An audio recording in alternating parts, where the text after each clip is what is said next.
of you, Your Excellency, distinguished colleagues.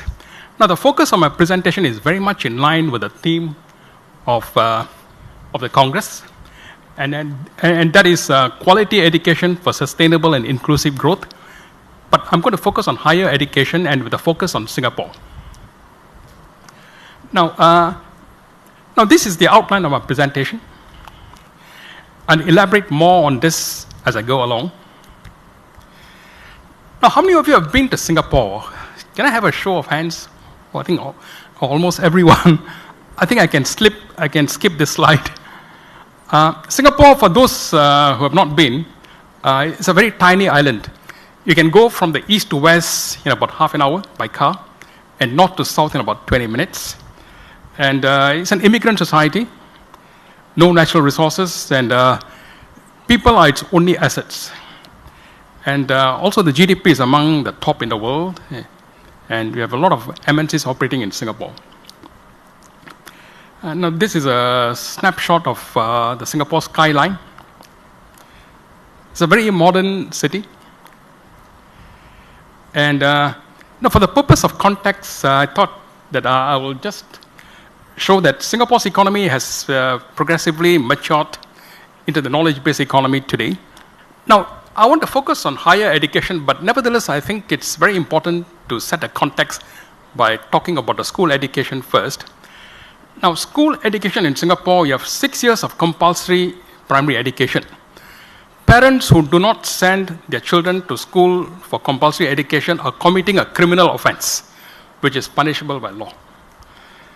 Now, we also have a system of streaming. Now, every country needs to identify, its gifted students. And in Singapore, at grade 3, we try to find out who are the top students in terms of academic proficiency, and we channel them into a gifted stream, and we try to stretch them intellectually. At grade 6 examination, we also have a streaming.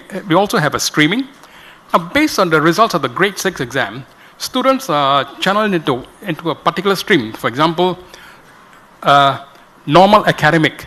Normal academic stream is a stream where students, they are more or less average students. Normal technical is a stream where students are not academically inclined and their grade 6 examination results are not that good. And special and express stream students are those who are academically inclined, those who have got good grades in the primary school examination. Now, again, at grade 10, we use it to identify students for post-secondary education. Not all want to go to university. Some may want to go to polytechnic. And again, grade 12 is used to identify students who want to go to university education. Now, Singapore's education system has attracted international attention. In fact, the Organization of Economic Cooperation and Development of the UN, they put Singapore at the top, the school education system. And the McKinsey report published a few years back said that the Singapore's education system is among the best performing in the world.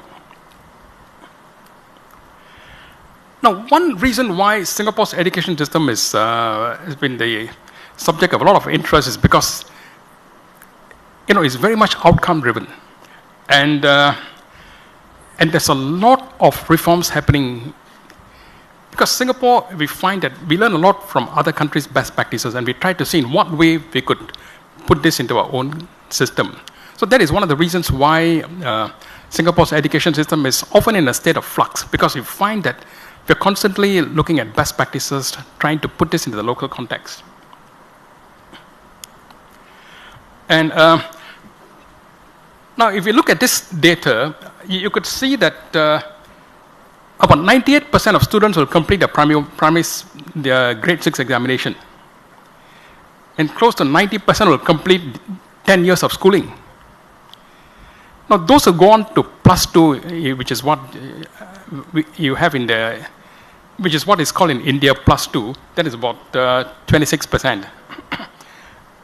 And again, if you look into this table, you find that every Singaporean is either a graduate, but 30% of them are graduates, Now that means the percentage of students who enter primary one, grade one, and who go on to university, about 30%.